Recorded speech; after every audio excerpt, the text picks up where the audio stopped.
ముఖ్యంగా నేను అనేది ఏంటంటే ఆయనకు ఒక మంచి ఆలోచన వచ్చి ఇవాళ సూర్యాపేటలో బీసీ సభ ఏది బీసీల జరిగిన అన్యాయాన్ని మేము న్యాయం చేస్తున్నాం 42% మేము రిజర్వేషన్ ఇస్తానని కామారెడ్డిలో బీసీ డిక్లరేషన్ చేయడం జరిగింది.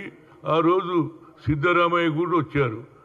ఇవాళ నేను అడుగుతున్న మా మిత్రులందరినీ కూడా కోరుతున్న ఏంటంటే కొందరు పని కట్టుకొని ఇది ఏదో జరగబోదు అనే ఆలోచనలు ఉన్నారు. కానీ రాహుల్ గాంధీ గారి సందేశం కింది దానికి పోయి ప్రభుత్వం ఏ రాష్ట్రంలో కూడా జరగలే, ఈ రాష్ట్రంలో కులగన జరిగింది. దానికి 42% రేపు లోకల్ బాడీలో పంచాయతీలలో రిజర్వేషన్ నేను అమలు చేస్తా అన్నప్పుడు దాంతోపాటు రాహుల్ గాంధీ గారిని ఏది సూర్యాపేటలో అదేవిధంగా మందకృష్ణ మాదిగ ఏదైతే మాదిగలకు న్యాయం జరగాలి, ఏబిసిడి జరగాలి అని ఆలోచన చేశారు. దానికి సుప్రీంకోర్టు కూడా ఏది ఒప్పుకున్నది. కానీ దాన్ని కూడా ఇంప్లిమెంట్ చేసి దాన్ని మల్లికార్జున్ ఖర్గే గారు ఏది గజ్వేల్కి రావడానికి ప్రయత్నం చేస్తుండ్రు. అందుకే నా ఉద్దేశంలో ఓబీసీల గురించి ఈ రాష్ట్రంలో కాదు దేశంలోనే నంబర్ 1 నేను ఇవాళ చెప్పుకోక తప్పుతలేదు. ఎందుకంటే ఆనాడు పివి నరసింహారావు గారు ప్రధానమంత్రి ఉండి నేను పిసిసి అధ్యక్షుడిగా దిగినాక పార్లమెంట్లో ఉండి అన్వయ హనుమంతరావు నువ్వు తప్పనిసరిగా బీసీ మీటింగులు పెట్టాలన్నాడు. సూర్యాపేటలో పెట్టిన కానీ ఆ రోజులలో విజయభాస్కర్ రెడ్డి గారు ముఖ్యమంత్రి. ఆ రోజు మొదలు ఆయన చెక్లం శ్రీనివాసరావు గారు అదేవిధంగా ఆ మీటింగ్కు B P Maurya, PM Sayeed, deputy speaker Subhash Yadav, deputy CM కూడా రావడం జరిగింది. 2 లక్షల పైన జనం వచ్చింది.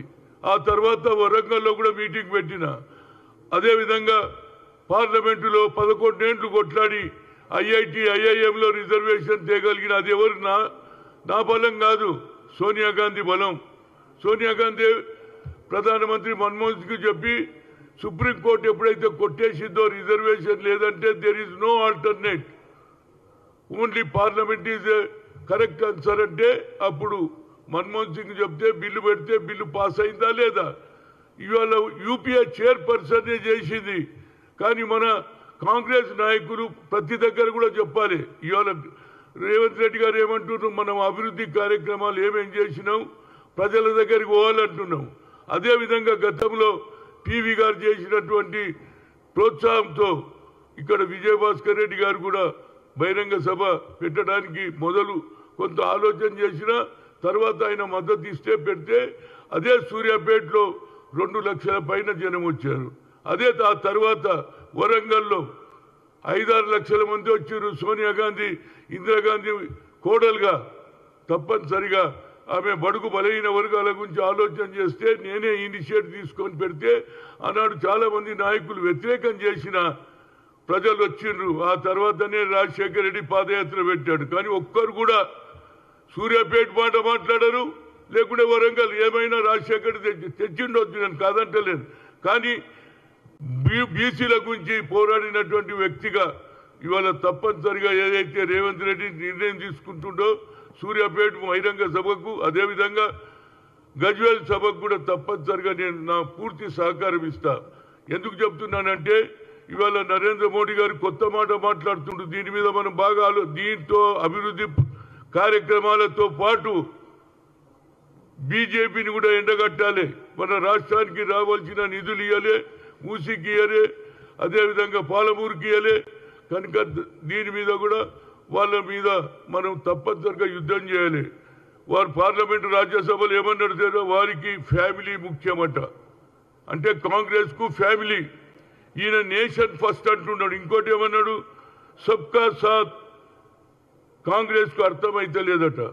అంబేద్కర్ ను వ్యతిరేకించాము, అంబేద్కర్ కు అవమానం చేసినాం అంటున్నావు.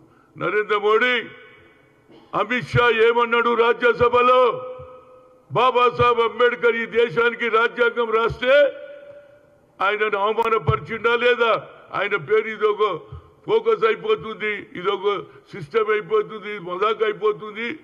దేవుణ్ణన్న పూజ చేస్తే స్వర్గానికి పోతారని చెప్పినటువంటి మీద ఇప్పటి వరకు అపాలజీ చెప్పాడు, దాని గురించి మాట్లాడారు.